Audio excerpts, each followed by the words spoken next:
How can a tanker guarded by a Russian nuclear submarine be captured without triggering a global conflict? On January 7, 2026, the United States demonstrated exactly how that could be done. The target was a vessel known as Marinara, a tanker connected to the so-called Shadow Fleet transporting Venezuelan crude oil.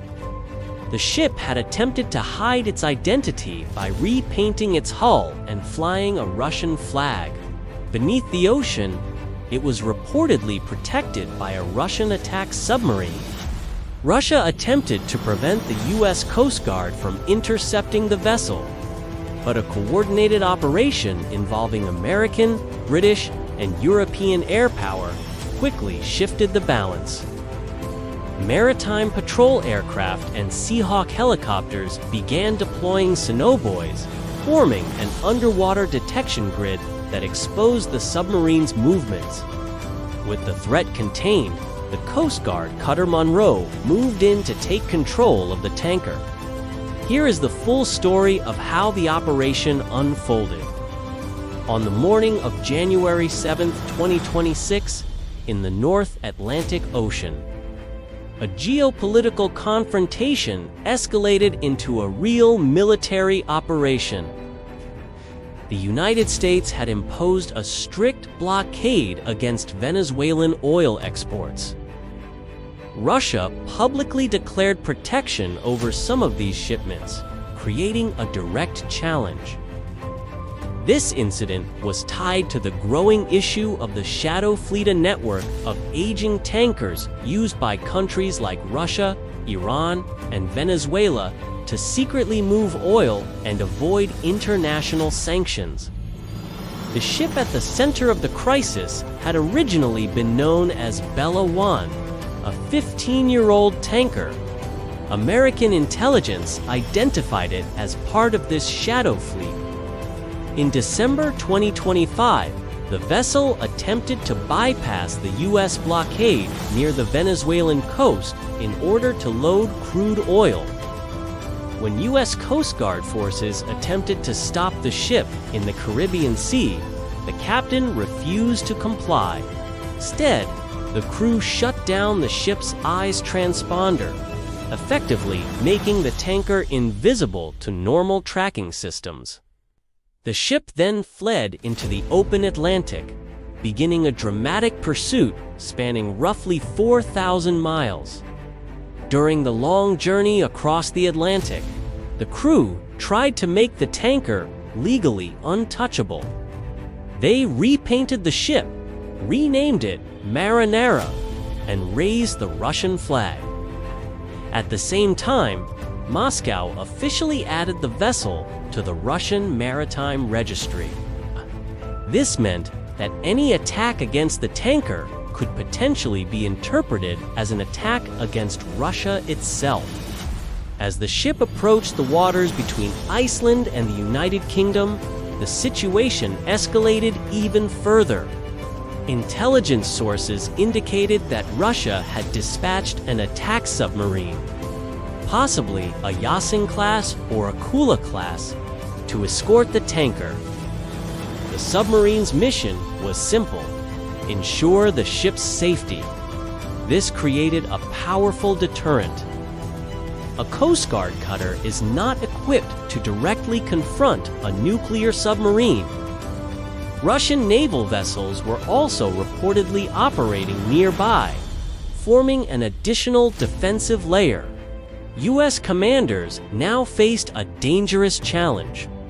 Any miscalculation could trigger a naval conflict between major powers. Despite the risk, U.S. and Allied leadership approved a bold plan. Instead of engaging the submarine with weapons, they would neutralize the threat through surveillance, dominance, and air superiority.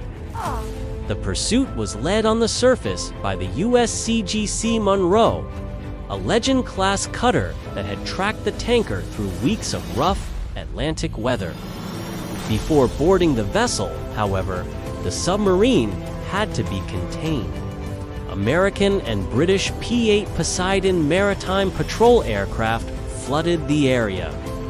They dropped a dense field of sonobuoys, underwater listening devices capable of detecting submarine movement.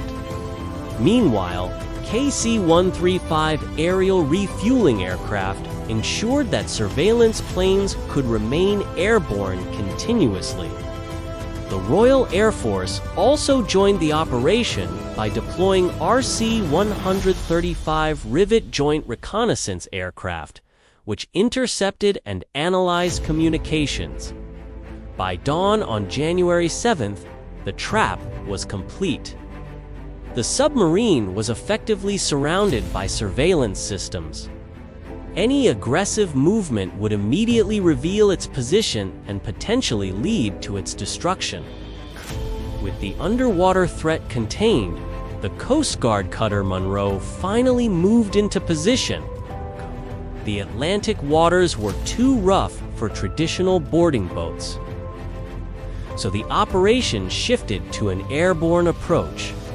Special operations personnel descended from helicopters using fast rope insertion, landing directly onto the tanker's deck. Within minutes, the boarding teams seized control of the ship's bridge, shut down its engines, and secured the vessel. The Marinara had been captured. To understand how this operation was possible, we need to look at the broader military system supporting it. The United States uses a coordinated network of warships, aircraft, helicopters, and drones to enforce maritime blockades and intercept illegal shipments. Amphibious ships and destroyers act as command hubs and launch platforms. Helicopters provide rapid response capabilities, while drones offer long-duration surveillance. Together, these assets create a powerful, multi-layered detection and interception system. One of the most important surveillance tools in such operations is the MQ-9 Reaper drone.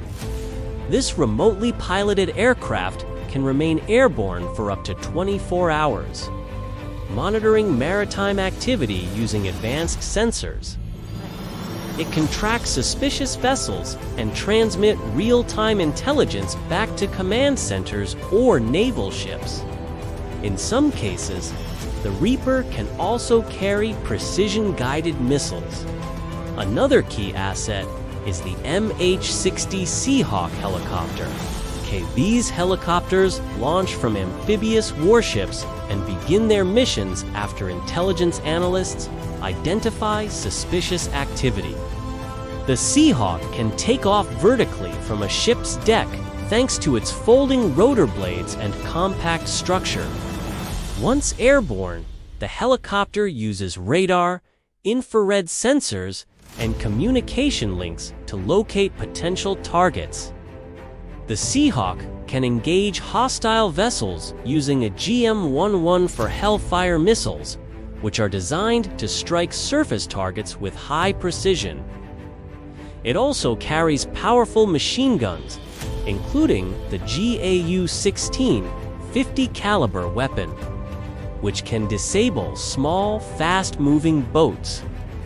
These weapons allow the helicopter to apply pressure on smuggling or hostile vessels while maintaining a safe distance. A major advantage of the Seahawk over drones is its anti-submarine warfare capability. The helicopter can deploy dipping sonar systems and sonobuoys to detect submarines underwater. If a submarine is located, the Seahawk can launch a torpedo designed to track the target using its own sonar system.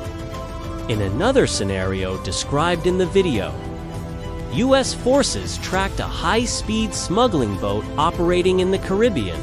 These vessels can travel between 40 and 60 knots, making interception difficult. Once the boat left Venezuelan territorial waters, U.S. authorities confirmed it was involved in a criminal trafficking operation. MQ-9 Reaper drone tracked the boat from high altitude and relayed targeting data. After authorization, the drone launched a Hellfire missile. The Hellfire missile uses laser or radar guidance to follow moving targets. After launch, the missile receives updated tracking data from the drone's sensors. Because the missile travels faster than Mach 1, it can quickly close the distance and adjust its trajectory to strike a moving vessel. This combination of drone surveillance and precision weapons allows military forces to destroy fast-moving targets with remarkable accuracy. By combining drones, helicopters, warships, and surveillance aircraft, modern naval forces can track and intercept vessels across vast ocean regions.